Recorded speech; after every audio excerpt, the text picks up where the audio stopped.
Yung ginawa nila sa akin, personal yun sa akin. So, bilang isang politician, natural na ganun ang gagawin sa iyo. So, wala lang yan sa akin. Pero ang ginawa nila sa bayan, Yan. yung corruption at yung abuso nila, hindi yan personal sa akin. Oh, yun. So, hindi natin yan palalampasin. Malacanang is now full on alert na mga kadinatics. Ha? Bakit? Anok ang nangyayari ngayon mga kadinatics? Nagka-onseha na ba sa maleta? At Inday Sara Duterte, eto bagong interview niya mga kadinatics ha? Mananagot ang dapat managot. Patay talaga. Nako. At eto, Atty. Harry Roque, isinerd mga kadinatics ang naganap na raid sa Madriagas Farm mga kadinatics. Nako! At dito mo talaga mapagtanto mga kadinatics na wala talagang kredibilidad itong Madriaga. Can you imagine mga kadinatics na they chose to believe on Madriaga rather than the 18 Marines? Ganyan ka mga loko itong mga politicians mga kadinatics. Ito, panoorin natin. Nako naman. Basahin mo muna natin yung tweet ni Ramon Tulfo. Tulfo yan mga kadonatics. Pro-admin yan. Anong nangyari? Tulfo, anong nangyari? My Tweety Bird says Malacanang is on now full alert. Ang sabi pa dito mga kadonatics, which is, correct mo muna natin yung wrong grammar ni Tulfo. Hindi yan ako nagsabi ha. Yung nag-post nito or nag-share dito mga kadonatics, sabi niya, i-correct mo muna natin yung grammar ni Ramon Tulfo, which is wrong naman talaga mga kadonatics. Ang sabi dito, my Twitter bird says Malacanang is on now full alert. Well, anyway, ibaliktad mo lang yan. Is now on full alert. Okay? That is the grammar talaga. Well, anyway, based tayo sa sinabi ni Tulfo, anong nangyari mga kadonatics? Bakit nagka-full alert na ngayon? Anong nangyayari? Ito na ba talaga daw ang sabi ng mga kadonatics natin na wish ni Cara David? May nagka-RIP-han na ba? Halaka. Kaya nga, ang sabi mga kadonatics, lahat talaga ay may hangganan. Tingnan nyo, yung napanood ko yung Epstein file mga kadonatics, grabe. For 30 years, saka pa sila nanagot mga kadonatics sa kanyang kasalanan. Well, anyway, wala pa pala. Pero nabulgar talaga ang katotohanan. At eto, meron mga kadonatics, eto, magkaalaman na talaga these few days mga kadonatics. The next few days, magkaalaman na. Bakit na nasabi ito ni Ramon Tulfo mga kadonatics? Magkaalaman na talaga. Halaka. Hindi ito biro mga kadonatics. Masaya to on our side because you know what happened in Malacanang. Hindi na nga makabisita si Inday Sara sa Malacanang mga kadonatics. Pagmamay-ari na ni Marcos. Kaya mahirap talaga mga kadonatics. Kaya kung ganito, siguro walang masyadong intel si Inday Sara dito mga kadonatics. Kaya hindi na siya nakakapunta sa Malacanang eh. But anyway, panoorin natin tong Madriagas Farm mga kadonatics. Kung saan raid. Ewan ko kung kailan to mga kadonatics. Nakulong kasi si Madriaga ngayon for kidnapping mga kadonatics. Kidnapping. We are talking about 30 years mga kadonatics. Parang Epstein file din, no? 30 years bago na Bulgar. Ito, 30 years yung Madriaga mga kadonatics. Kidnap group. Can you imagine? Parang siya yung leader sa grupo na to eh. Bakit mga kadonatics pinangalan sa kanya yung grupo na to? So, kung isa kang loyalist at maniniwala ka kay Madriaga, nasiraan si Inday Sara Duterte, magkasing sahol kayo di Madriaga. Ito panoorin natin mga kadonatics. Maiksi lang tong video na to.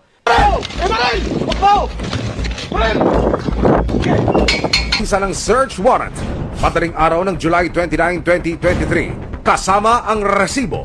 Alright, 2023 mga kadonatics, 3 years ago. Almost 3 years ago. Okay. Nagtungo ang nasa 100 operasyon. Mahirap pasukin is 8 kilometers away from the road.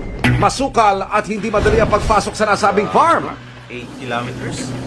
Talagang tagong-tago, vegetated, and when it comes to positioning, talagang yung vantage point sila may mahirap pasukin. At nang makalapit sa target,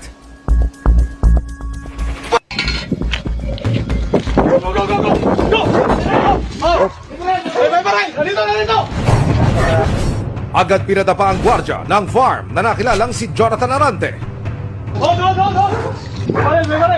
Nakuha kay Alan ng isang automatic rifle. Sa bahay, Kabati Edwin Prestado. Buti na lang hindi nagkabarilan mga kadunati. inihain ng search warrant sa caretaker ng nasabing property na si Edwin Prestado. Meron kaming search warrant laban sa iyo sa for violation of RA 10591 o pag-iingat ng mga hindi lisensyadong baril. Matapos ipaliwanag ang pakay, nag-umpisa lang maggalugog ang Laguna Police at AKG. PBO ang isang silid. Sa loob ng isang kwarto, tumambad sa mga pulis ang nakahilerang mga armas. Nakita yan sa master's bedroom. Andun nakita yung mga baril. At nang buksan ng isang kahon sa gilid ng kama, maging ang mga pulis napanganga sa kalidad ng mga baril na nakuha. Sinasama Hindi pa daw sa kanila mga kadunatics ang baril ni Madriaga eh. machine gun, they're using a scope and silencers. Farm ba ito o armory?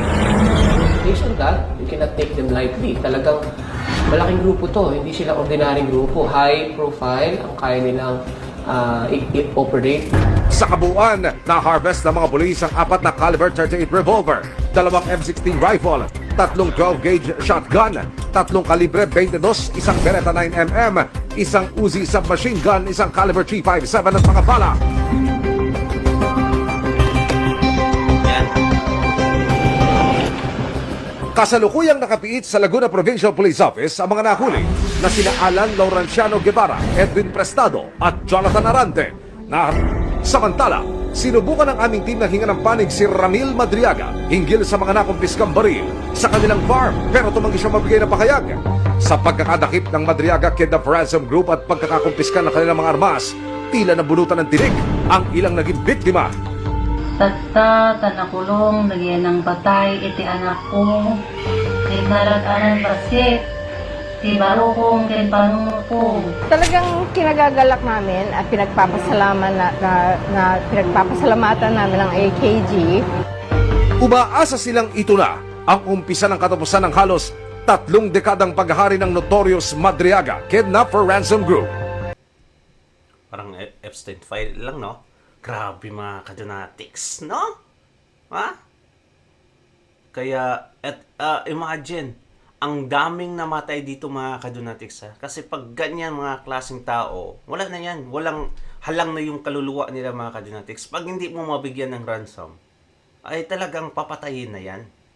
At eto, may mga biktima nga nagsalita. Grabe. Tapos, paniniwalaan mo ang isang Madriaga na ngayon mga kadunatics, na-expose yung kagaguhan niya, ang pagsisinungaling niya sa affidavit. Pero wala silang pakialam. Ganyan kasama na ang nangyayari sa Pilipinas.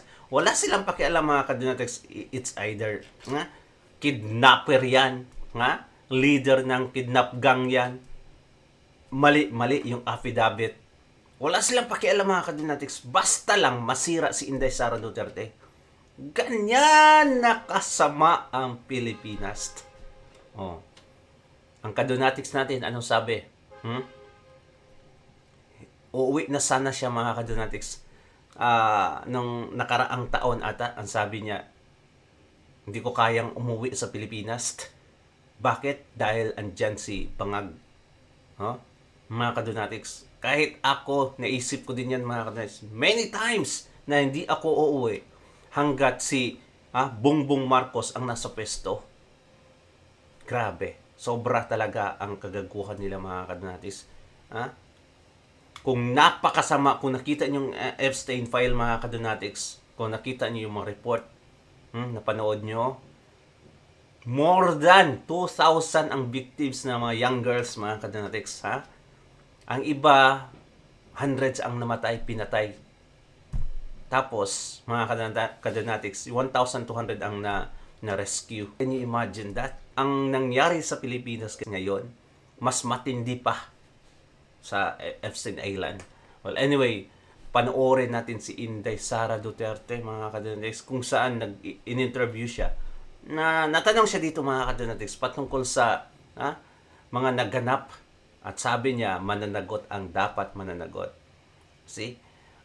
Sa ngayon kasi, limited talaga ang power ng isang vice president, mga kadunatics. Trust me, limited talaga. Parang inabsorb na lahat ni Bongbong Marcos ang kapangyarihan ngayon. Any opening statement from our media friends? Oh, yes. First off, I'd like to thank our friends from the media for your support to the OVP 90 years pop-up exhibit here in Davao City and the book signing of the OVP Coffee Table book, First in Line. This is our contribution to the celebration month of the Araw ng Davao. Okay, first question, Argel Relator, GMA, sir. Sorry, nag-comment si Secretary Ombudsman Remulla. Sinasabi niya na nasimula daw yung maleta delivery sa time ni PRRD, ma'am. Your comment po. So for now, ang focus ng Inday Sara at ng Office of the Vice President is yung mga kailangan namin gawin para sa bayan. Tulad nito, we have an exhibit that showcases the former Vice Presidents and teaches the children about leadership and anong klaseng leadership ang pipiliin nila sa kanilang pagbabiyahe dito sa ating bayan. Mamaya. VP, may hapon. Akong question is, sukad atong simula nung nag-pronounce ka that your intention to run for 2028, maraming nag-float na names for your VP. My question is, applications ka bang isi-set na for your partner as VP and meron na ba tayong nakita? As I mentioned, noong episode ng Ibalik ang Tapang at Malasakit, nabanggit ko doon na meron akong ni-recruit last year. Basically, na yun na. But hindi pa siya nag-decide kung tatakbo siya for Vice President or hindi. So, antayin na lang natin yung desisyon niya. Huwag na lang natin siya guluhin. Huwag na natin siya pangalanan kasi baka atakihin siya, sisirain yung pangalan niya. So, pabayaan natin siya magdesisyon. Nako, hulaan natin mga kadunatics sa comment section. Sino kaya? May mga sa utak mga kadunatics, may tatlong tao na alam naman natin, siguro same tayo nang iniisip mga kadunatics. For example, maybe Senator Marcoleta. Pwede din mga kadunatics na i-recruit ni Inday Sara Duterte as a Vice President. Di ba? Second, Bongo.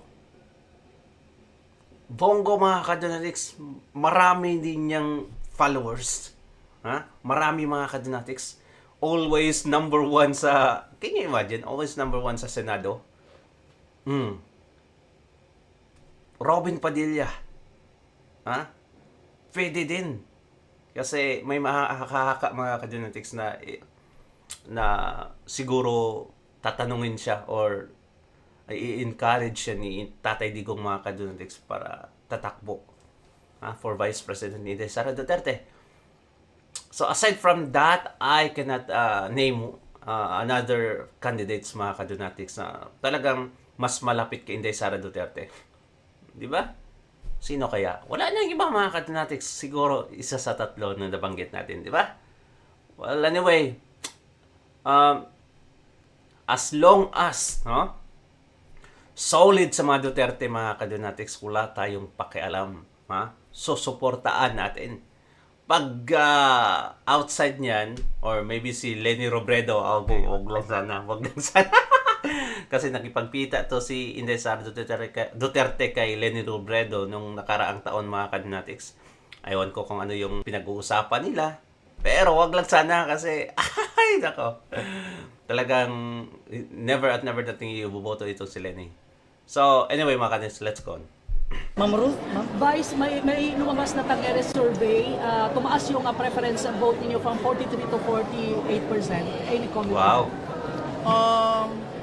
Well, lagi naman sa lahat ng surveys, nagpapasalamat ako sa patuloy na tiwala at paniniwala ng kababayan natin sa akin at sa aking mga kasamahan sa Office of the Vice President. Last question, Bril, go ahead. Human naman ni siya. Human na ka? Wala pa mo. Oh. Isa ko ba? Atong Monday na yung deadline ng submission nung sa impeachment. Sa Target, yung comment mo ma'am, after the sufficient is substance. Pa yun. 10 days ma'am, on Monday daw po. Nakapag-send po ba kayo ng response daw? Ayun.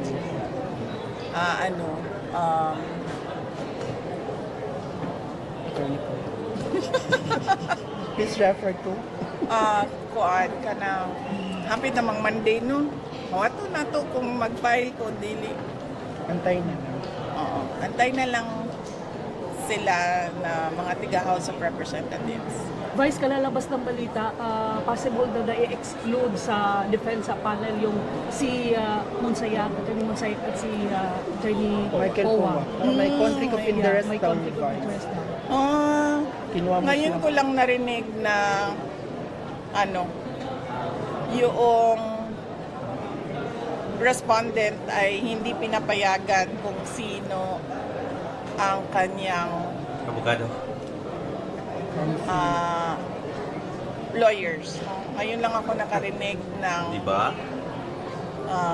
Pati lawyer mga kadonatics, pinagmamalupitan na din. Di ba? Can you imagine that? Na hindi pwedeng may issue sa lawyer na kinuha ni Inday Sara Duterte kasi may conflict of interest. Like, really?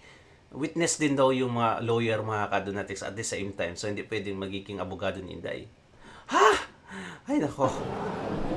Ito talagang spooky talaga. circumstance na hindi Actually, pinapayagan ng respondent kung sino ang pinipili niya na lawyer. So, antayin na lang natin kung ano mangyayari. Vice, sa tingin mo, another round of maleta na po pa rin ba ito against you for the impeachment?